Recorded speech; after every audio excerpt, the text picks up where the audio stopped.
Halo semuanya, selamat datang kembali di Titik Terang. Hari ini kita akan membahas tentang cara bangun pagi, dan untuk itu kita akan mengambil inspirasi dari filsuf terkenal Marcus Aurelius.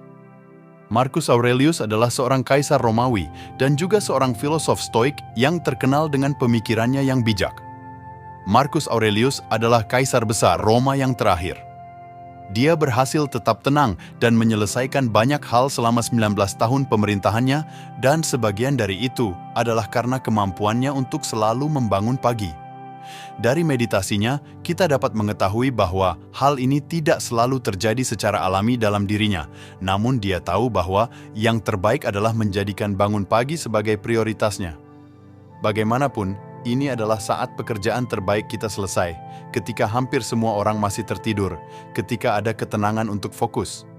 Tentu saja, menurutnya, akan lebih nyaman jika tetap berada di balik selimut. Tapi, kami di sini bukan untuk menjalani kehidupan mewah.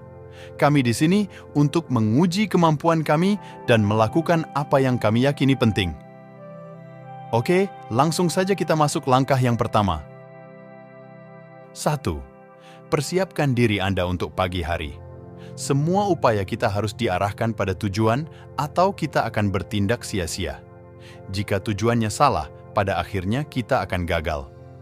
Pelajaran ini membutuhkan lebih dari sekedar menyetel alarm Anda saat fajar menyingsing. Memiliki rutinitas yang jelas akan membantu untuk menenangkan malam Anda dan membangunkan Anda di pagi hari. Ini mungkin termasuk meletakkan pakaian olahraga Anda di kaki tempat tidur Anda setiap malam sehingga Anda dapat pergi ke gym setelah bangun tidur. Idenya adalah menetapkan rutinitas yang jelas untuk malam dan pagi hari Anda. Anda harus menyiapkan segalanya untuk pagi hari dan menyelesaikan masalah yang belum terselesaikan sebelum tidur. 2. Hindari gangguan setelah bangun tidur. Berkonsentrasilah setiap menit untuk melakukan apa yang ada di depan Anda dan bebaskan diri Anda dari semua gangguan lainnya. Miliki alasan yang jelas untuk bangun pagi. Untuk memanfaatkan waktu ekstra ini sebaik-baiknya, Anda harus melakukan hal-hal yang Anda sukai dan Anda tahu bahwa Anda harus melakukannya. Kenali kapan gangguan tampaknya membawa kekacauan. Anda bangun pagi untuk mencapai tujuan Anda, bukan terhanyut dalam kekacauan hidup. Untuk alasan serupa, Ryan Holiday merekomendasikan untuk bangun sebelum anak-anak Anda.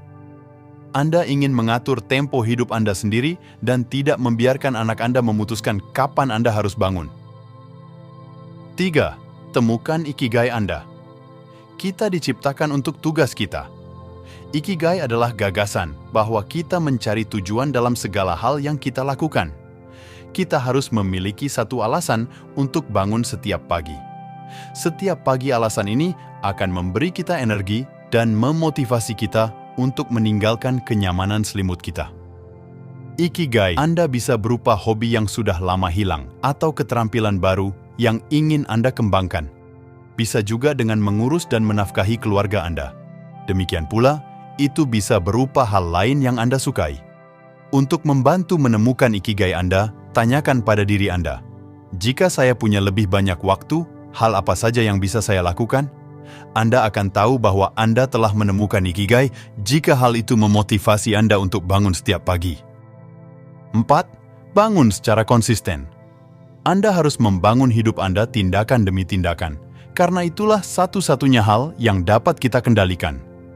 Anda bisa puas jika setiap tindakan Anda mencapai tujuannya, jika nasib mengizinkan. Konsistensi menghasilkan rutinitas. Bangun secara konsisten merupakan tindakan yang dapat kita kendalikan yang pada akhirnya akan memperbaiki keadaan hidup kita. Untuk mengelola prestasi ini, Anda harus mengembangkan disiplin diri, salah satu inti kebajikan Stoa. Bagaimanapun, kemampuan kita untuk terus maju itulah yang membentuk kita menjadi pribadi yang disiplin dan kuat. 5. Praktekkan kesulitan sukarela. Kita harus mendisiplinkan diri kita sendiri dalam hal-hal kecil dan maju dari sana ke hal-hal yang lebih besar. Misalnya, jangan pernah menekan tombol snooze. Ini hanya membuat Anda lebih sulit untuk bangun nanti. Keluarlah dari kamar tidur Anda sesegera mungkin. Hal ini akan membuat Anda lebih sulit untuk tertidur kembali. Anda tidak boleh membiarkan kembali ke tempat tidur menjadi pilihan. Setelah Anda menguasai dasar-dasarnya, Anda dapat mencoba mandi air dingin. Mandi air dingin meningkatkan sirkulasi darah dan membuat Anda sulit tidur kembali. Menemukan trik sederhana yang membuat kita lebih mudah untuk tetap terjaga, pada akhirnya akan membantu kita mencapai tujuan kita untuk bangun tidur lebih awal. Bagaimanapun, hidup seharusnya tidak mudah. Tantangan membantu kita tumbuh dan berkembang. Hambatan adalah jalannya. 6. Latih visualisasi negatif. Ketika Anda bangun, katakan pada diri sendiri bahwa orang yang Anda temui hari ini akan menjadi orang yang suka ikut campur, tidak tahu berterima kasih, sombong, tidak jujur, cemburu, dan musam. Mereka seperti ini ketika mereka tidak bisa membedakan yang baik dari yang jahat.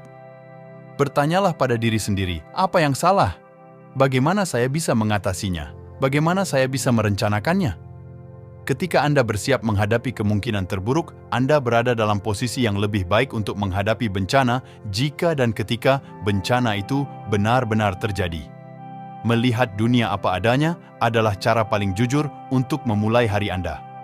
Berfokus pada skenario terburuk akan membantu Anda mengembangkan jarak kognitif dan mempersiapkan Anda secara mental dan emosional untuk menghadapi kejadian negatif yang tidak terduga dalam hidup. 7. Ingatkan diri Anda akan kematian. Karena ada kemungkinan Anda akan meninggalkan kehidupan saat ini juga, aturlah setiap tindakan dan pikiran dengan tepat. Memento mori adalah sebuah konsep di Roma kuno yang berfokus pada selalu mengingat bahwa Anda akan mati, karena inilah kebenaran abadi. Kaum Stoa percaya bahwa kehidupan yang memuaskan berarti menaklukkan kematian. Mengingat ide ini dimaksudkan untuk menginspirasi, memotivasi, dan memperjelas. Ini membantu kita menjaga perspektif tentang hal-hal yang penting dan tidak menyia-nyiakan waktu kita dengan menjalani kehidupan mewah. Bertanya pada diri sendiri, jika hari ini adalah hari terakhir dalam hidup saya, apakah saya ingin melakukan apa yang akan saya lakukan hari ini? 8. Hargai hidup Anda. Kepada para dewa, saya berhutang budi karena memiliki kakek nenek, guru, rekan kerja, dan teman baik yang baik, hampir semuanya baik. Kita harus jujur dan rendah hati tentang cara kita belajar mengembangkan nilai-nilai dan etika kita. Dan kita harus selalu menunjukkan rasa terima kasih kepada mereka yang membantu kita menjadi diri kita sendiri. Mulailah dengan menghargai setiap hal baik dalam hidup dan menyadari bahwa tidak ada hal yang terlalu kecil untuk Anda syukuri. Terkadang kita menyadari bahwa bahkan hal-hal yang tidak kita inginkan pada awalnya telah membantu kita menjadi seperti sekarang ini. Selalu ada kebaikan di balik keburukan, dan untuk itu kita juga patut bersyukur. Setiap hari, kenali 3 hal yang bisa kita syukuri: keluarga, hewan peliharaan, atau fakta bahwa Anda masih hidup. Catatlah dalam jurnal rasa syukur. 9. Temukan mitra akuntabilitas.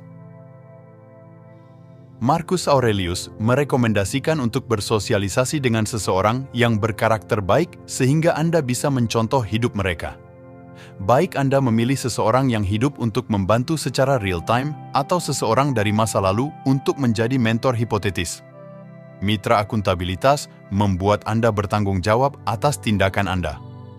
Mitra akuntabilitas membantu Anda tetap berada pada jalur tujuan Anda, terutama ketika keadaan menjadi sulit.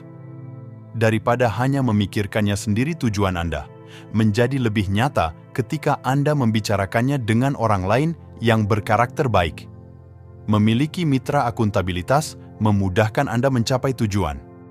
Oke, mungkin cukup itu di video kali ini. Semoga materi ini dapat memberikan wawasan dan inspirasi positif untuk kita semua. Sampai jumpa di video selanjutnya.